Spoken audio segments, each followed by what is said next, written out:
Je pre mňa veľmi zaujímavé to poznanie, ako žijú prírodní ľudia na našej planete. Ja som poznal ľudí v amazonskom pralese, konskom pralese, ale aj pralese na Novej Gvineji. A je zaujímavé, že aj to oblečenie, aj tie chyšky, aj tie kamenné sekery mali vlastne všetci rovnaké. Hoci ich oddelujú oceány.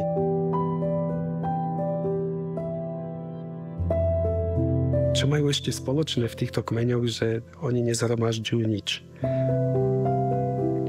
Všetko nájdu v tom pralese, všetko nájdu v tej prírode. Keď je zdravý prales, oni nepotrebujú nič vlastniť, oni nepotrebujú nič v tej chalúbke mať. A naozaj, keď vôjdete aj do ich kyšky, tam nič není. Možno nájdete kožu, na ktorej spia a to je všetko.